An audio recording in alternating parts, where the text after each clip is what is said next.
Oh,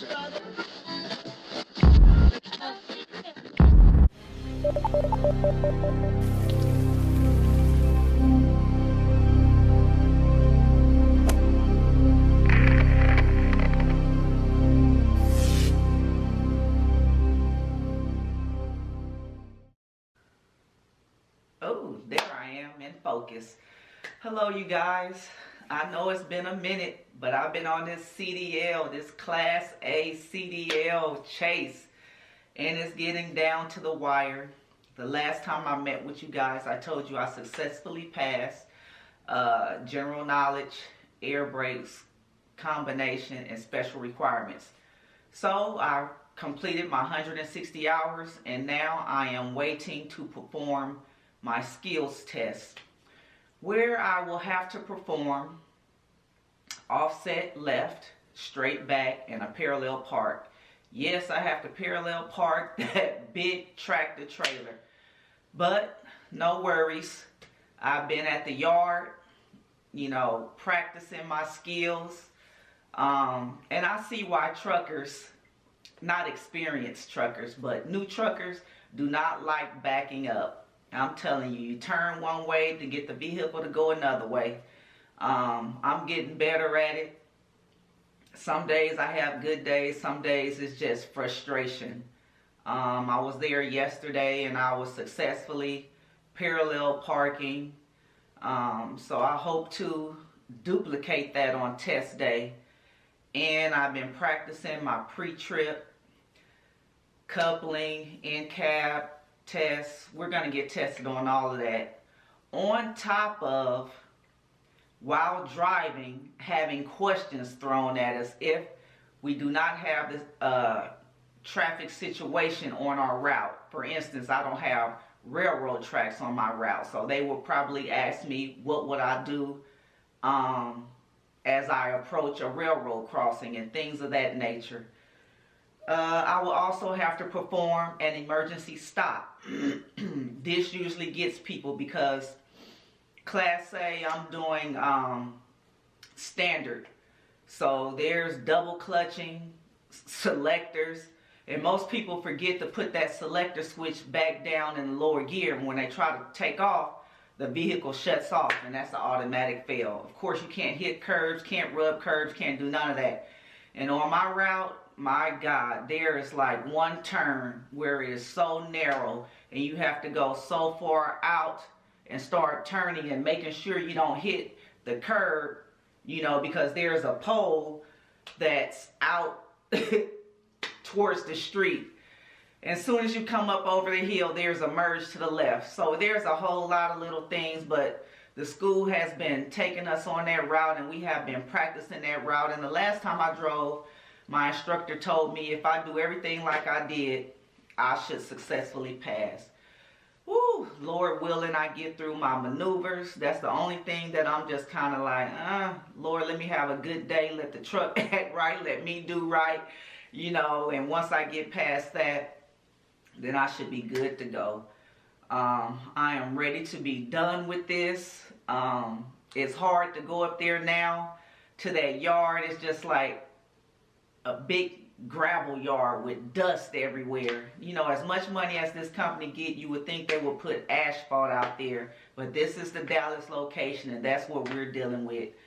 But other than that, a lot has been transpiring in the world, and I am glad to be hearing rumblings of this coronavirus coming to an end. Omicron has been spreading, and the good news about Omicron is that it is building everybody's immunity to where we are developing herd immunity, and it is like an antidote to COVID. So they are pushing their last great push to continue to get those who are living in fear to go out there and get that jab. And we continue to hear sad stories each day. I just read one the other day about this kid named Joseph Keating. He was 26 years old, and after he received his booster, he became fatigued, which his mother was a nurse, and she had been trying to, watch over here and care for him. And each day it was the same. He had to call in sick because he just did not have the strength. He did not have the breath to just, be able to perform his duties at work. And lo and behold, about 2 days after the booster, he had succumbed to those injuries, which he had, of course, the infamous myocarditis. And it's just sad. It's like rendering these young men as 90-year-old men.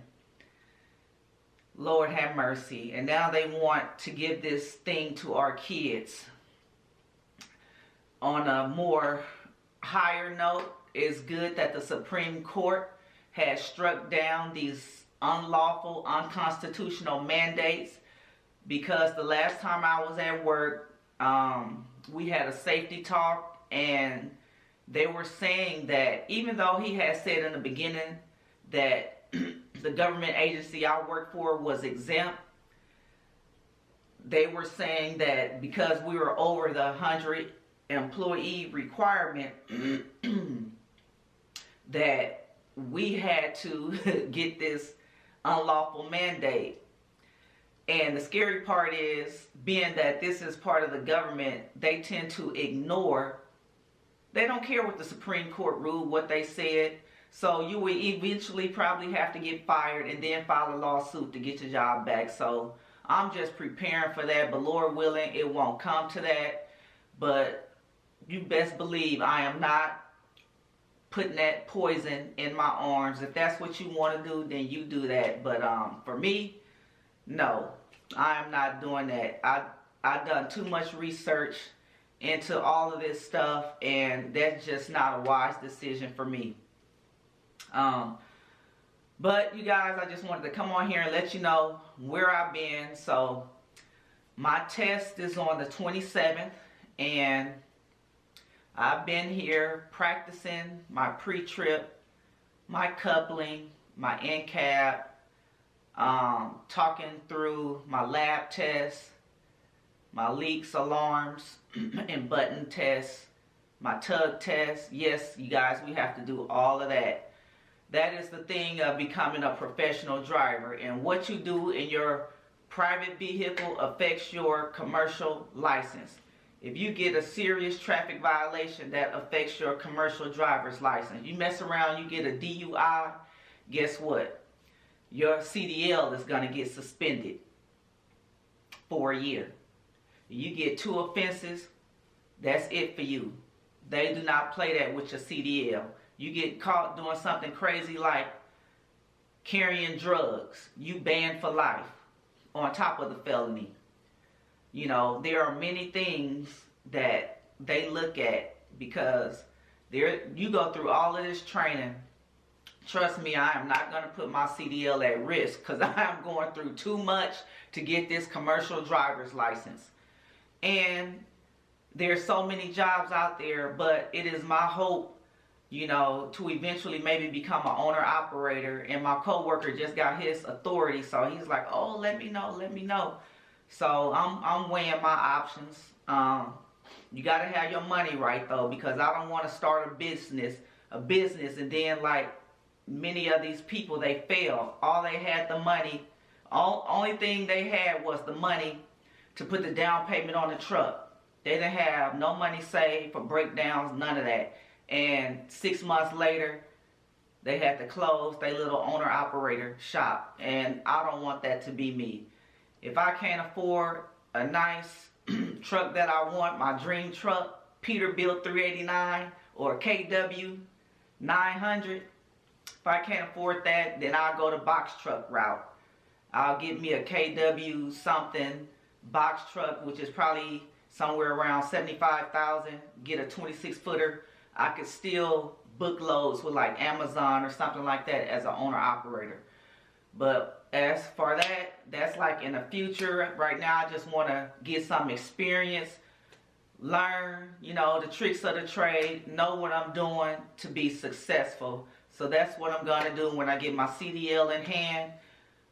I'm getting inundated with all these job offers.